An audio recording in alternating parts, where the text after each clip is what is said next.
Our topic today is, should I ask my doctor about Ozempic? Yes, you should. If you've been going up and down and up and down and up and down, yes, you should. You should ask your doctor and you should work with your doctor about it. These drugs are life-changing. And it's like, if you have diabetes, should you ask your doctor about a drug? Yes, you should. If you have cancer, should you ask your doctor about a drug? Yes, you should. If there's something that can help, if there's a drug out there that can help your life, yes, get a drug that can help your life. This is Fat Science, a podcast dedicated to the science of why we get fat. No diets, no agendas, just science that makes you feel better. This podcast is for informational purposes only and is not intended to replace professional medical advice. I'm Dr. Emily Cooper. I've been treating patients with metabolic issues for over 25 years. I'm on a mission to raise awareness about metabolic dysfunction and why diets don't work. Hi, I'm Andrea Taylor. I've been fat, very fat, chubby, morbidly obese, and done almost every diet ever invented. They all worked until they didn't. I've known Dr. Cooper forever, but when I became her patient and we learned metabolism was the real problem, wow, everything changed, and I've never been healthier. And I'm Mark Wright. It's time for Fat Science. Wait, does this podcast make me look fat? Welcome to Fat Science. I'm Mark Wright, along with Andrea Taylor and Dr. Emily Cooper. It's so good to see you both. Welcome. Hello. Hi. So on the show this week, should I ask my doctor about Ozempic? Or how do I know if I'm ready for a weight loss medication like Ozempic? So I guess what we should probably do to start out, Dr. Cooper, is set a baseline when it comes to the drugs that we're talking about. Can you kind of give us a refresher course? The root drug is semaglutide, right? But it's packaged in several different ways. And now it's being used not only to treat diabetes, but also weight loss as well, right? Yes. Well, the funny thing is that these drugs have just recently become so popularized, but they've been around for a really long time. So everyone thinks, that they're the new drugs. But when you think about it, the first medication in this class, the GLP-1s, came out in 2005, almost 20 years ago. And it actually was effective. And so that medicine came out in 2005. And then in 2010, we had another one that came out that was a little more effective. And in 2012, we had another that was more effective. 2014, we had another. So these have been coming out on the market since 2005, but it's only now that they're gaining such popularity. And in fact, Ozempic itself, semaglutide, in the form called Ozempic, came out 7 years ago. So it is not new. It was FDA approved in 2017. So this is something to first get our head around, is that we're treating it as though it's the new med, but it's actually just newly popularized. It was, doctors really were not coming on board with these drugs. And so that's what's kind of fascinating now, is that there was kind of a groundswell, I think, of patients and advertising direct to patients. And maybe that's what flipped it and got the healthcare practitioners on board. But for a long time, the pharmaceutical companies were trying to show this to healthcare providers, and they were pretty resistant to using these medications, not because of safety reasons, but because, again, of the biases that are built into looking at weight and even diabetes, and that these conditions are things that should be treated with lifestyle, and that you should be able to solve this yourself without medication. Basically, it was like the old thinking. So anyway, it's nice to see that the healthcare providers have started to embrace this group of meds. But in 2017, Ozempic came out, and it's called semaglutide is the generic name. And then in 2021, it was repackaged and rebranded as something called Wegovy. And the difference is there's no difference in the medication at all. The difference is just the marketing. So the semaglutide the Ozempic is marketed as a diabetes medication. The Wegovy is marketed as a, quote, weight-related medication. But the two medications are the identical med, and there are others in that family, as I say, that came on before the Ozempic, and they're still on the market, and they're still good medications. So, we've got Trulicity is another weekly one. We've got Saxenda and Victoza that are the same medication, and those are daily. And now the new onset last year was Mounjaro. Actually, it came out it was 2022, I think, for Mounjaro, maybe 2023 early. And then Zepbound, which is the same exact medicine as Mounjaro. So those are both, tirzepatide is the generic name for those two, the chemical name, tirzepatide. And so Mounjaro is marketed for diabetes, and the Zepbound is marketed for weight-related. So this is the whole portfolio that's out now, and there's a whole bunch more in the pipeline.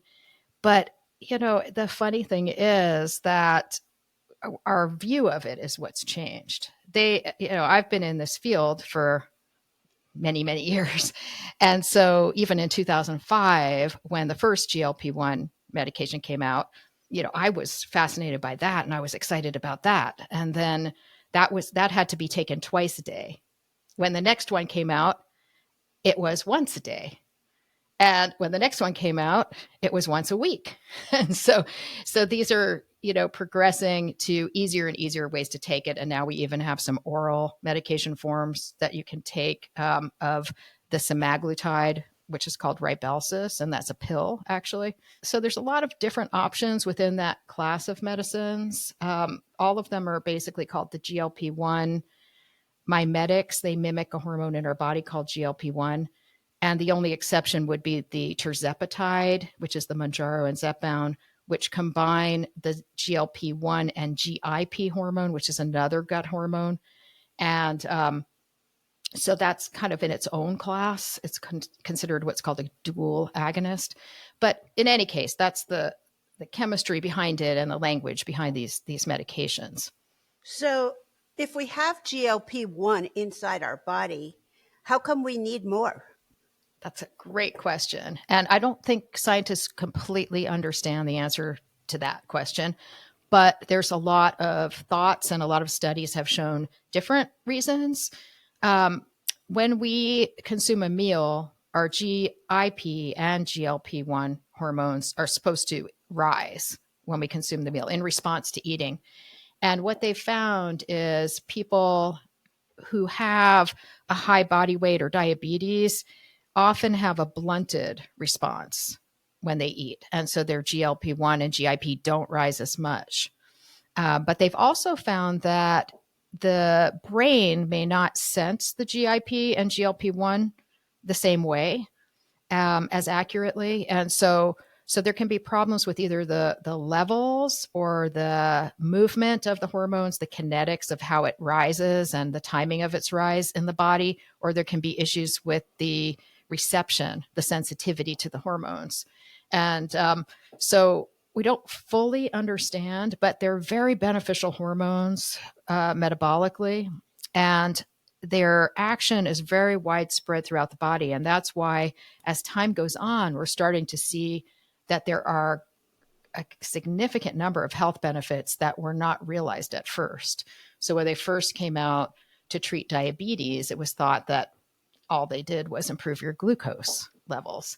But shortly started to see that there was an improvement in a lot of other aspects of metabolic health, such as cardiovascular risk. In fact, the semaglutide recently just got additional FDA approval for use in still people with diabetes, but who have cardiovascular risk, because it significantly reduces, it's been found to significantly reduce the risk of a major cardiovascular event. And most of the medications in this category have shown the same thing. And so a reduction in cardiovascular risk, improvement in blood pressure often, improvement in liver function. They're looking at improvement in kidney disease, so many different things, because these are beneficial hormones in our body that actually have far-reaching influence over all types of metabolic activities in our body. So pushing the GLP-1 function to work better is what the drug is also kind of doing. It's exactly what it's doing. It's acting just like a GLP-1 hormone. And so that's why it's called a mimetic. It's mimicking it. And so, yep, it acts exactly like our GLP-1 hormone or our GIP if you're taking the tirzepatide medications, which is the Mounjaro or Zepbound. Right. And it has different action in different people too. So that's why it's not the kind of medicine that you put someone on and they have a very predictable response. Right. Everyone's different. And I have had patients that have been on the highest doses of the so-called most effective medication, and it's like water in their body. Doesn't do any good. Doesn't show any benefit in any area. And that's unusual, but that can happen. And then at the same time, you can have a patient who takes a fraction of what's considered a therapeutic dose, and they have a dramatic response. So I think understanding our patients and what's at the root of their metabolic problems gives us more insight into which medication is going to be the most appropriate, which dose is appropriate, when is it time to adjust the dose up or down. And so we really need a lot more information and to treat it more as any medication instead of as kind of like the way it's been popularized and simplified. Yeah. Right. Well, it's like everybody's metabolism is so-called broken in a different way. Not everybody who has a metabolic issue is the same metabolic issue. Absolutely true. So, Dr. Cooper, now that these drugs are approved for both diabetes and weight regulation, let's get to the heart of the matter. And that is, for people listening, how do they know when they should go to their doctor and say, hey, I want to try this, or maybe we should consider it? Well, I think it's great to have any discussion of anything you're thinking about, just to hash it out with a professional to see the pros and cons, the medical aspects, whether you're a candidate or you're not a candidate. But the hope is that, like any kind of medical condition, it's your doctor that might bring it up and just explain, not telling you should go on this or not, but just saying, hey, have you thought about these medicines? We have this, we're seeing this in your metabolic profile. We're seeing these markers. You may be a candidate for this, and this is why it may help, but this is the concern that maybe it's not. It may have some pros and cons, side effects, a normal discussion that you would have.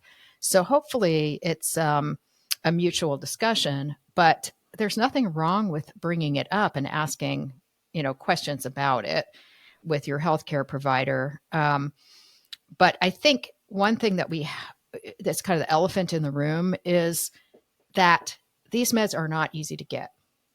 So I just saw a recent study quoted that said, just when we're looking at the weight aspect, not the diabetes aspect, but the amount of people who actually are candidates for these medications in our country versus the percent of people that actually have access to these medications, it's less than 2% who have access to them. Yeah. And part of the reason is you actually have to have an insurance that covers weight-related treatment, which it's not required for insurance companies to cover that. And unfortunately, I know in Washington state, it's employer-driven. So the employer has to choose. It has to be an employer plan. It can't be a private plan or a Medicare plan. It actually has to be an employer-sponsored health insurance. And that employer has to have chosen to cover weight-related treatment. So that narrows it down. And small companies actually are not eligible to even get that for their employees. So if you don't have the coverage, you're talking about really high out-of-pocket costs. And so that's not going to be anything that a lot of people could afford to do. How high are we talking about? Well, right now, the lowest cost option, if you have no coverage, and if you do meet the FDA indicated criteria, would be on a temporary coupon, which will be temporary, and it's about $550 a month. Ooh. And that's the lowest cost that you can find right now. And you're not eligible for that if you're on a Medicare program or a federally funded program of any kind. Recently, the FDA added another indication for actually Wegovy, which is the weight version of Ozempic, for those people who are at risk for significant cardiovascular disease or cardiovascular events, such as strokes, heart attacks. And so the hope is that because they added that indication, patients with Medicare might actually, for the first time, be able to access some anti-obesity medication, such as Wegovy. And in order to access that, they would have to have both obesity and history of some significant cardiovascular risk, such as a prior stroke, a prior heart attack, or coronary artery disease. I think the regular retail price, suggested retail Yes. price, is somewhere around $1,100 to $1,300 a month Yes. for Manjaro, Wow. and probably $900 a month for Ozempic. Right. And that's the problem. And the other thing is that even if, so say you have diabetes, so you qualify under the diabetes diagnosis, well, that doesn't mean that you're definitely going to be able to get it, because even if you meet the FDA indication, and your insurance could still ask you to go through all kinds of hoops before you'll be able to have access to that medication. And the hoops they want you to go through are probably not necessarily healthy things to do that your doctor would agree with. And so the doctors are having to fight the insurance companies just right and left. It's gotten completely out of control. So for you to even get a prescription for either for diabetes or for weight related condition, your doctor has to go through a lot of hoops. I mean, it's very rare that they don't now.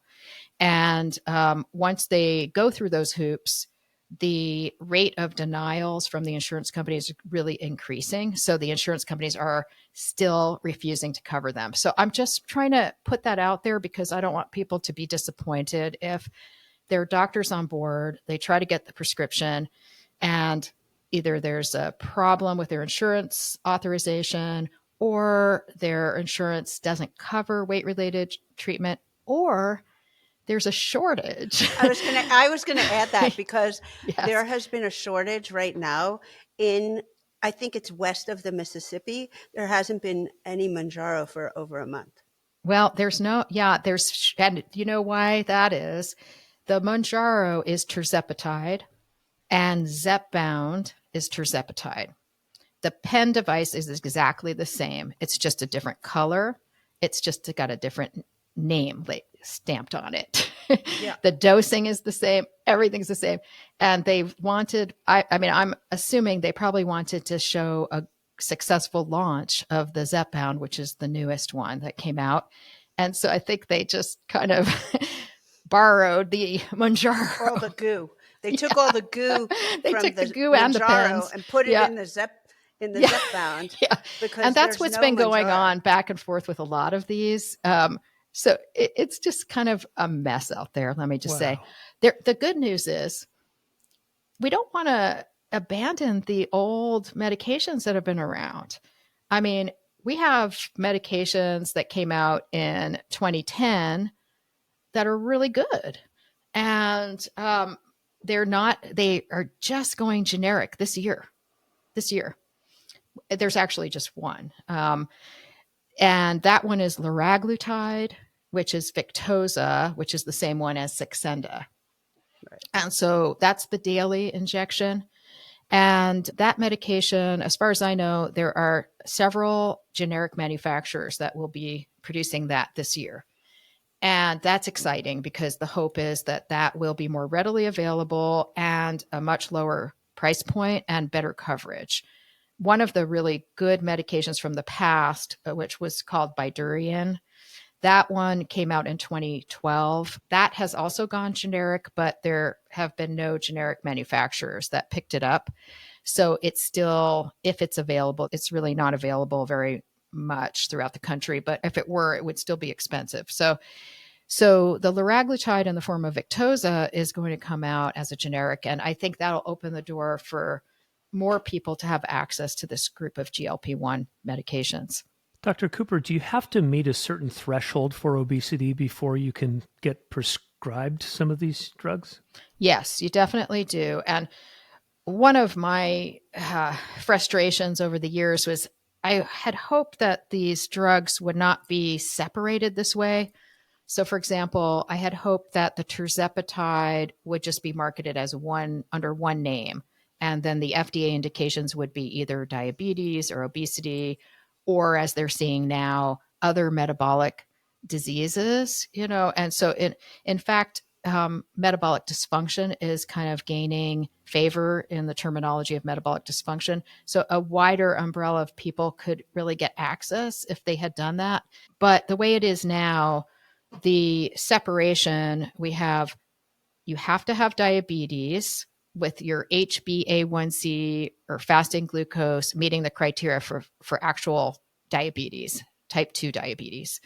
And that has to be documented. So when your doctor has to fill out the forms and argue with your insurance, they have to show proof that you do have diabetes.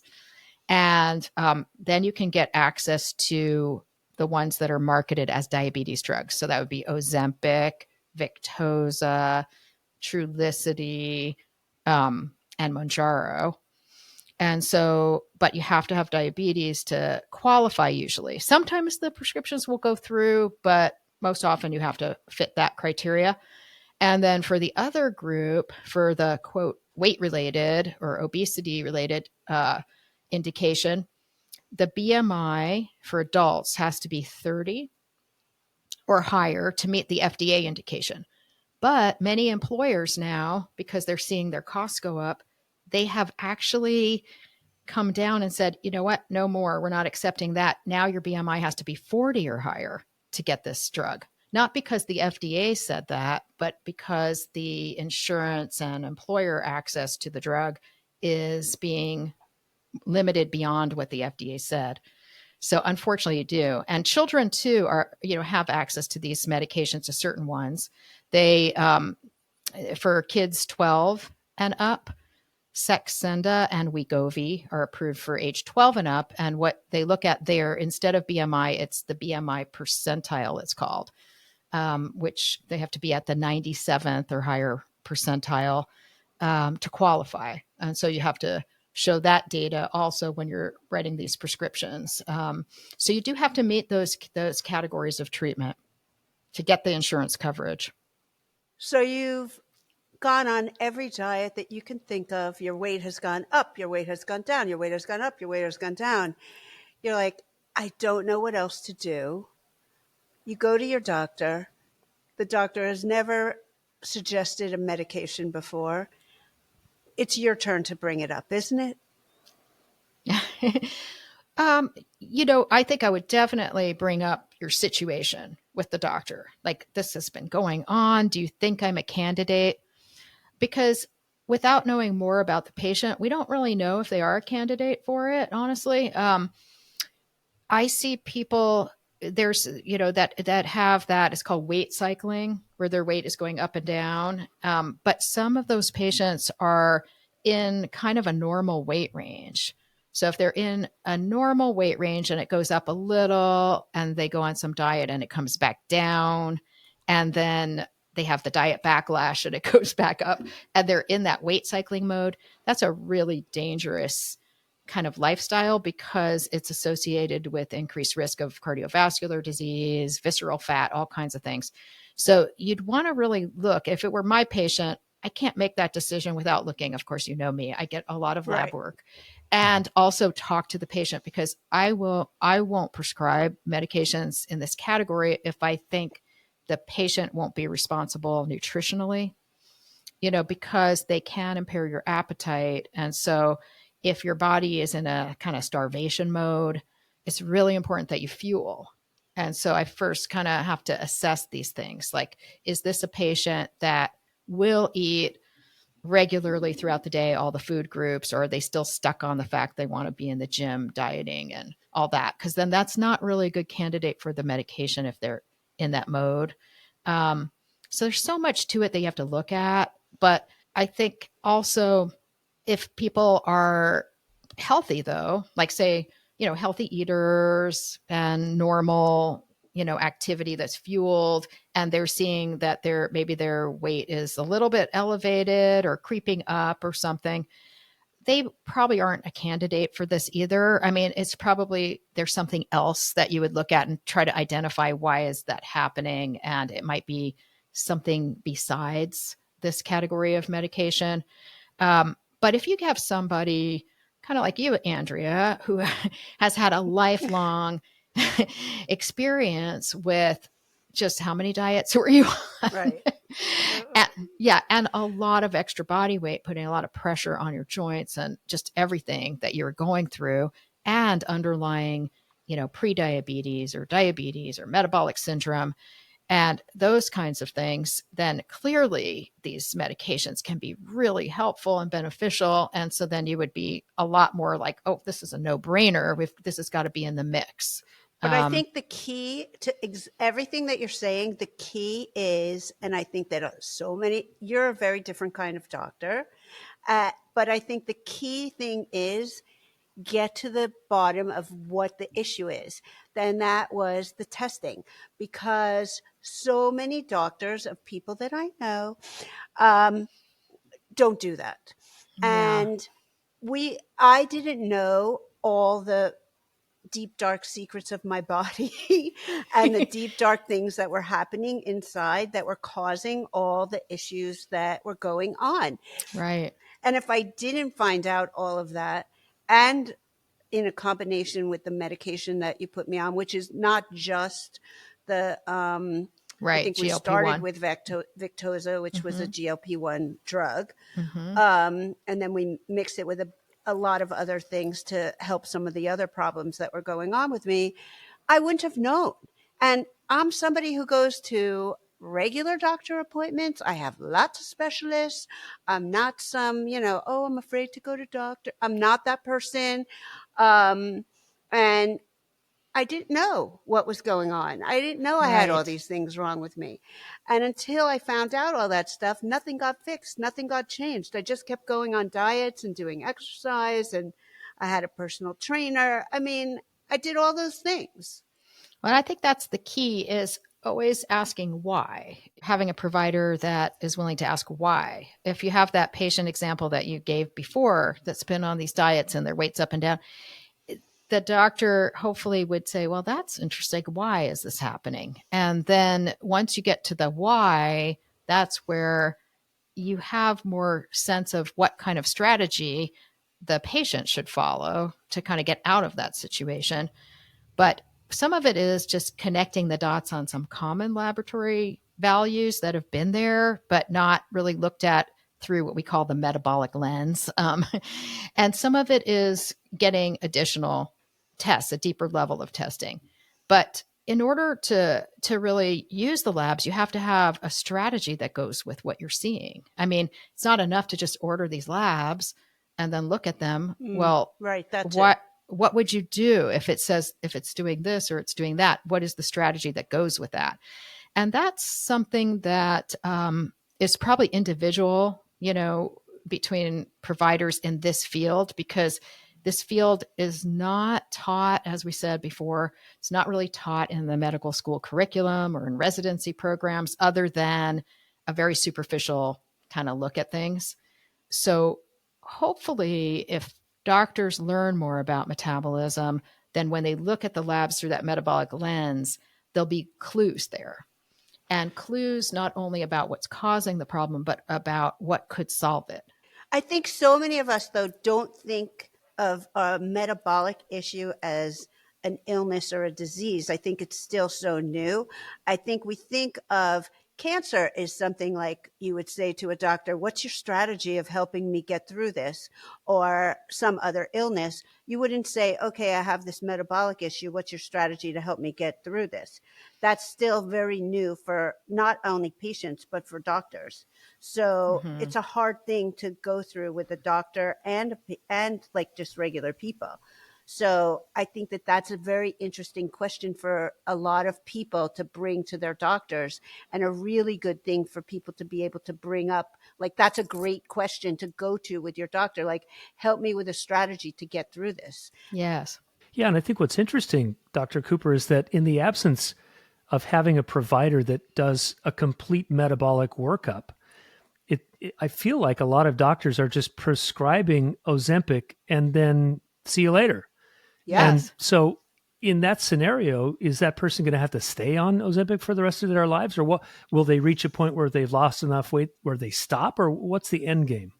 Well, there'll be, by doing it that way, there will be a significant percent of people that do respond in a positive way, even though it's just sort of a hit or miss, shoot in the dark type of methodology. The medications are so good that a high percent of people will have some positive response. But there'll also be a pretty high percent of people where things just don't feel right.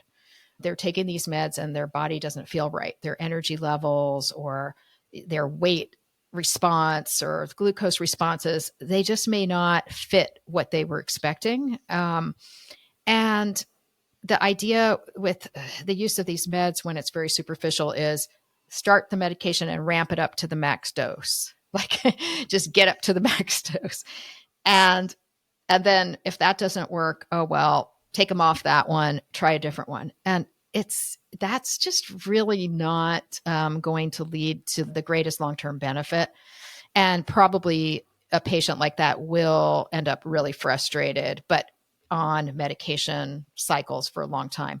Now, our patients, most of them are on long-term medication, but some of them are not. Some of our patients actually have been able to successfully taper down on their whole medication cocktail significantly over time, and including the GLP-1 medications. And so the idea that, yes, obesity, they're finding because it's a genetic disease and it's genetically based and it's really a tough condition to kind of form those strategies to get after it. So the concept is that this will be lifelong. But every once in a while, you'll see patients where it's like, no, actually for you, this isn't lifelong. And we're on a good path and we're ready to taper and everything's good. We'll taper more. Everything's good. Oh, now let's just get off of that medication and continue to monitor and everything's stable. Those are patients typically where you could kind of see that their condition is not as severe and that their response is really, really strong and their own metabolism is improving. It's kind of like I was having this discussion the other day. It's like the medication, the point of it is to help strengthen your metabolism. It's to strengthen it, to bring out the strength of your metabolism. And so obviously that would not be possible if you're still dieting because the diets are weakening your metabolism. And so how these meds are used in conjunction with diets is actually, in my opinion, it's taking away the effect of the medication and its ability to produce longer term positive results for the patient. Right. It's like in the beginning, I remember I had to really think about eating more while I was on them, because you really do. It does sort of take away a lot of your thinking about eating more. And Right. you And have you to still think do. about, You yeah, still have to. Mm-hmm. I still have to think about like eating, because it does take away some of your hunger issues, and you have to think about like, oh, I need to eat something, so if you're embedded in like, I want to starve myself, you can easily do it on these. And I Yeah. know I do hear about a lot of people who take it for that reason. Like, Well, I'm going to take Ozempic for a few weeks so I can fit in a sample size dress and I don't have to buy a dress for an event. And it's a terrible thing because they'll do it and then stop taking the drug. They'll do it for a month or whatever. They stop taking the drug, and it's like going on a crash diet of some sort, because they'll gain the weight back plus more when they stop taking it. right. And they'll blame the drug when it was actually the diet Right. mostly that caused that. Right. But Yeah, it's really It's true. not, that part is not good, and it really, I feel like it's a terrible thing to blame a drug that I look at as like something that saved so much for me and made my life so much better. Hmm. Well, as we start to wrap things up, Dr. Cooper, I'd love your thoughts on this. There's been an interesting interplay between insurance companies and drug manufacturers and the public for many, many years. And even today, in 2024, the availability of things like insulin is still a problem, and the affordability of something as fundamental as a drug like insulin. And we know the Yes. health benefits. We know the billions of dollars that could save if it were readily available and cheap to everyone. So, my question is, wouldn't it behoove everyone in this system to make these drugs affordable and cheap and widely available so that they could prevent massive disease down the road? Absolutely. I mean, that's the dream for every healthcare practitioner that's out here trying to continue day after day to try to solve these problems of accessibility, access to these drugs for our patients. It's very difficult. And in other countries, these medications are available and they don't cost nearly as much as they do in our country. And I'm not exactly sure why that is, but it's just the insurance company's power over our health has become really outsized. I mean, it is very disproportionate now. And I was thinking of this image because doctors used to be looked at as kind of same category as I think like shoemakers and butchers and things like that. And we're now back at that now. That's how we are feeling now. As healthcare providers now and doctors, we are not being used to do what we're trained in, what our expertise is in.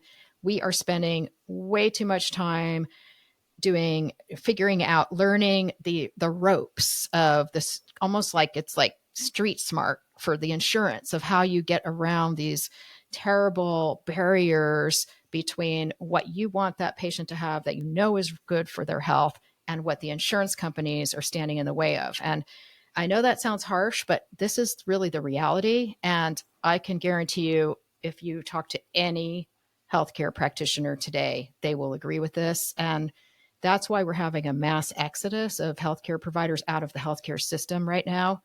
And if we don't do something about it, I think we're going to be in really, really serious shape. And I think the insurance companies, in my mind, are practicing medicine without a license, basically.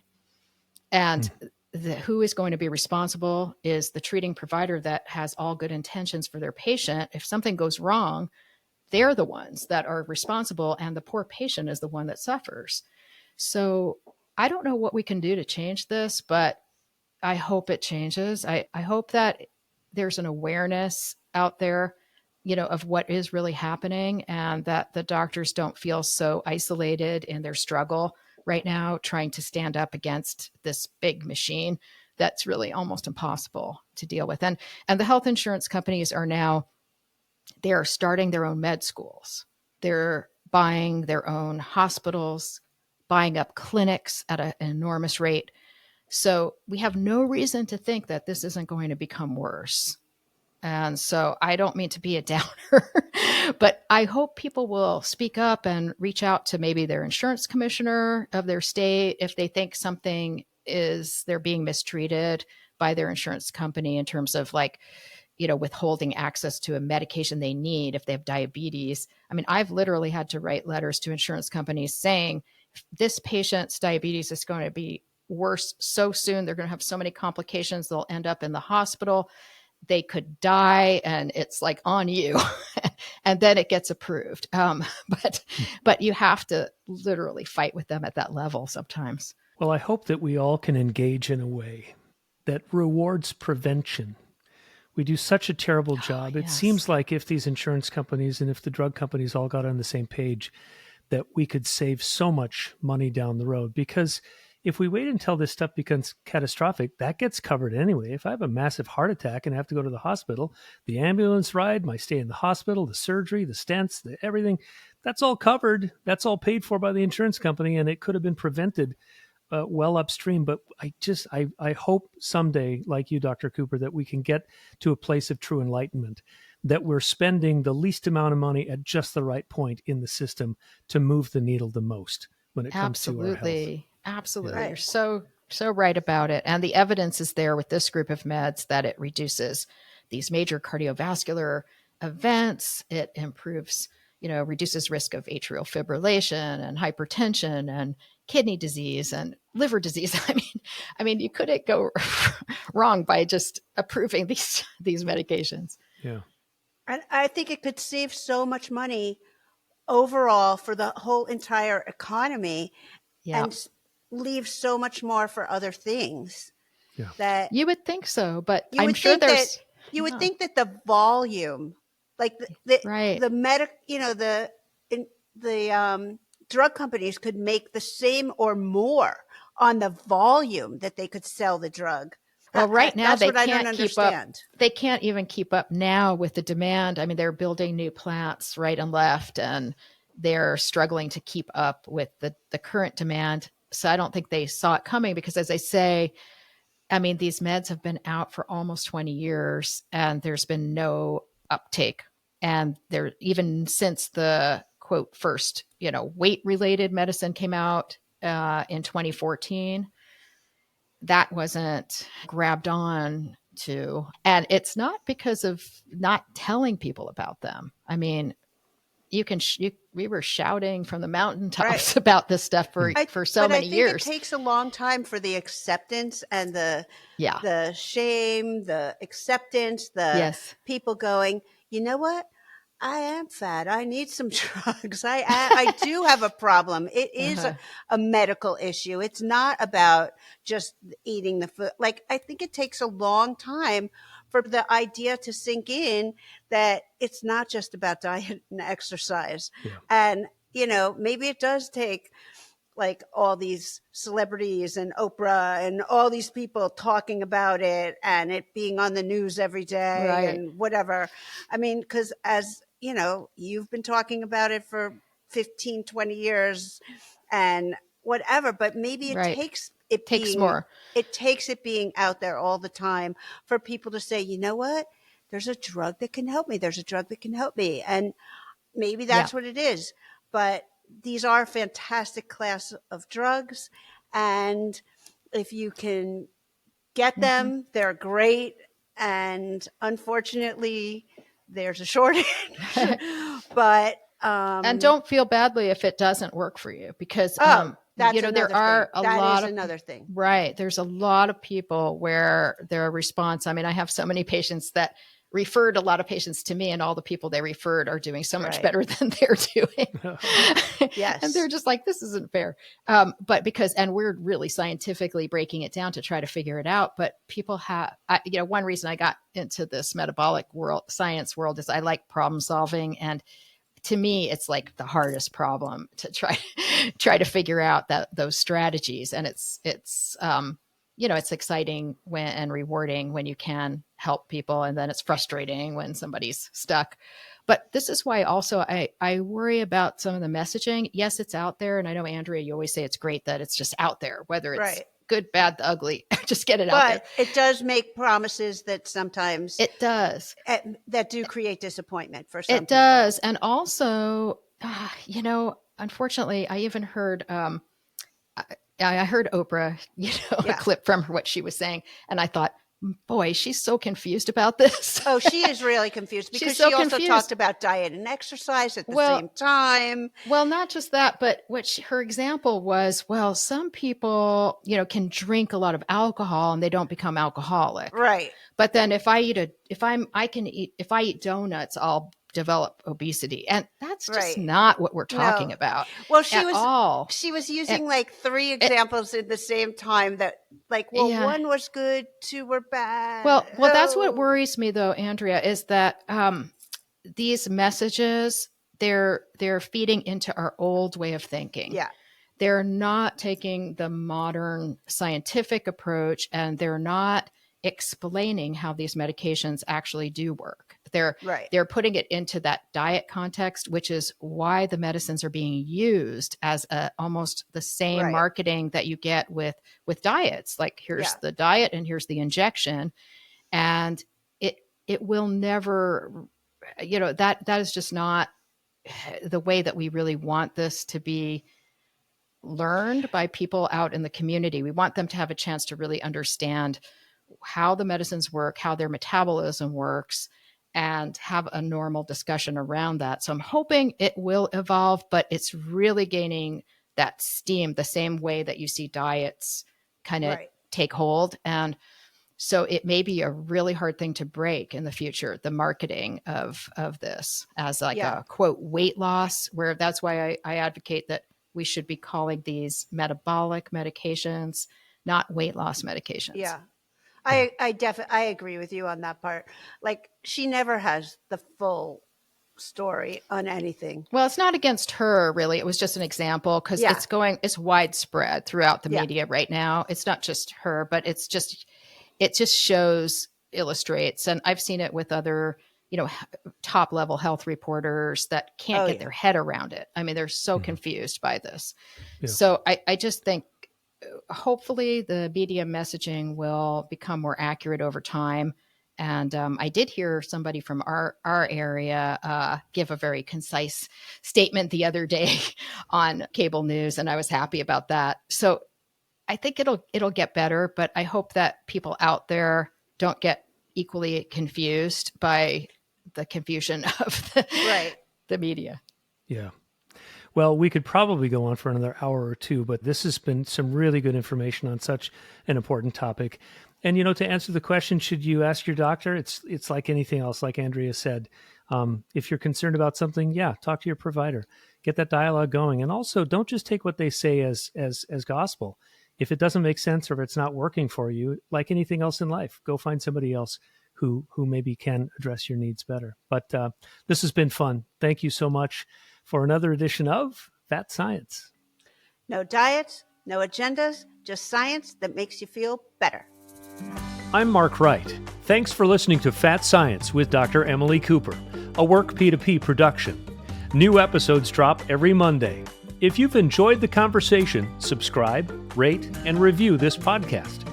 This production is for informational purposes only and is not intended to replace professional medical advice. Join us next week for another episode dedicated to the science of why we get fat. No diets, no agendas, just science that makes you feel better.